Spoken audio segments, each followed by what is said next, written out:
Ladies and gentlemen, among the stories that are currently making headlines today is the story in regards to the former Prime Minister Raila Odinga and the ODM party leader paying a visit to the Senate today. And after this visit, it is clear on what grounds and where Raila Odinga stands because currently the the policies that Raila Odinga wants to be implemented. Now, Raila Odinga visited the Senate.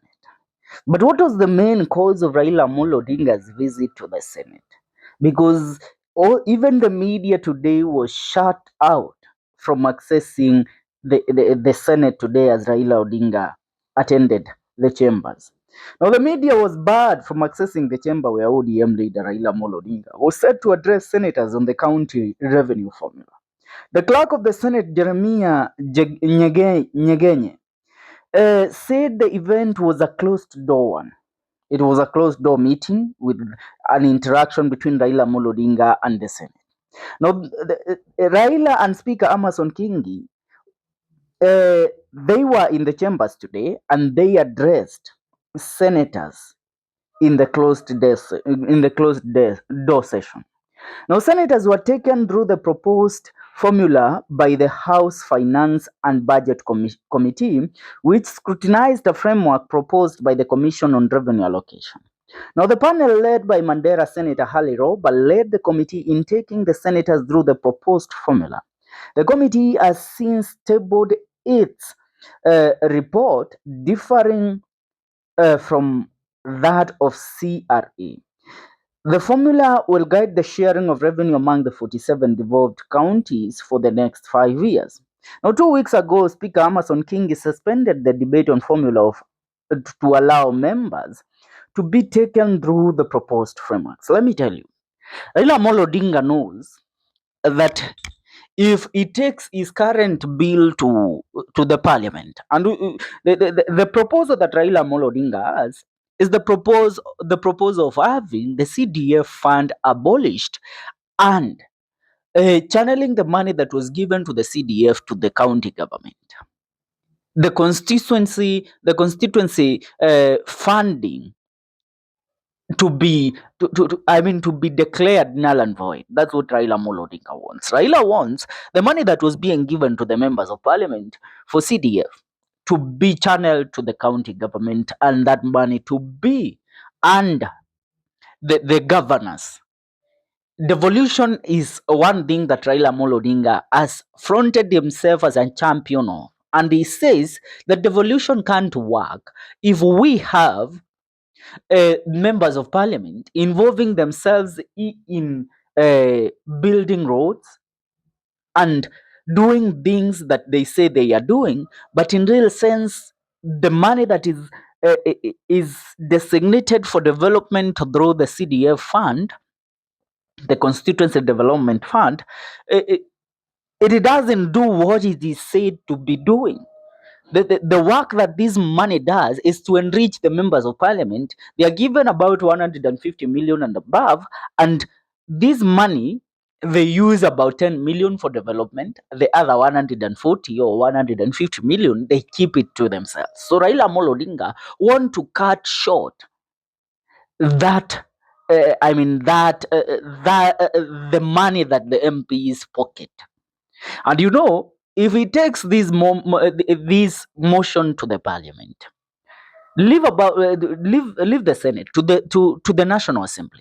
The National Assembly, even his members of parliament, would differ and will differ with Raila Odinga. Why?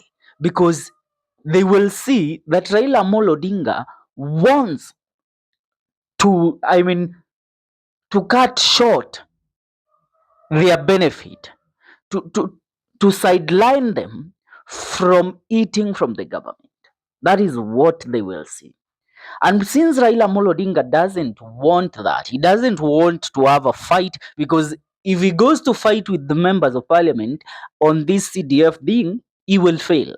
So the best place to take his fight to is to the Senate, and that is why, while speaking to the media, he said that our Senate should be the same with the Senate, should be given powers like the Senate of the United States of America. Because the Senate of the United States of America is the final house on passing bills. It declares which bills are passed to law. That is the same thing that Raila Amolo Odinga wants. And Raila wants the money that the government has been using to construct roads. I mean, President William Ruto we saw alirudisha pesa ambayo ilikuwa inapeanwa kwa counties ya kutengeneza barabara, alirudisha kwa national government. So what Raila wants is that money to be returned to the county government. The county government should be the overall seer of the region that it represents. It should be given mandate to build roads in its area. It should be given funds to build schools, to build public amenities the way it wants.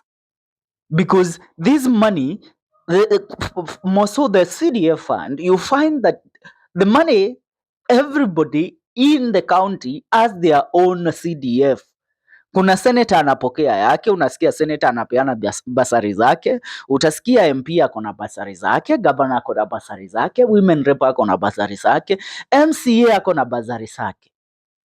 Those bursaries, if that money is given to one entity where we know ya kwamba Raila want, kama ni hii pesa yote ya CDF ipatiano kwa county government, sisi wewe kama ni mzazi unataka nini? Let them set offices in different wards all over the country where you as a parent you will go take the forms, apply for bursaries, na hizo nini zinatumwa kwa county government, then the county government shares the revenue, the money in terms of how they see fit to the children. Na hapo ndio utapata at least kila mzazi tuseme anaweza pewa bursary ya 10,000 ama 15,000 every term or every semester. But when it comes to hizi, unapata MCA ako na bursary yake, MCA atawapea bursary ya 1,500 ama 2,000.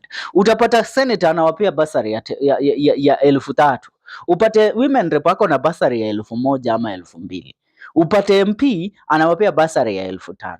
Hizi pesa zote ambazo hao watu zinawafikia, they shouldn't be reaching to them so that they will distribute the money the way they feel out. Raila Amolo Odinga wants this chain to be reduced.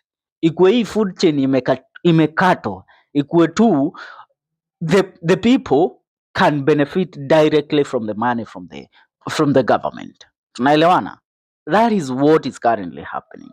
Now, ni moja kati ya story ambazo zinaendelea kugonga vyombo vya habari because Raila Amolo Odinga will fall out with the National Assembly and the members of Parliament on these proposed reforms that he is bringing to the Senate. He will even fall out with William Ruto on this matter because the matter and issue of CDF is something that Raila Amolo Odinga and William Ruto are currently not in agreement with. For now, that's what's up. Make sure una subscribe, tuungane katika video zetu zijazo. Kumbuka hii ni The Kenyan Daily Report.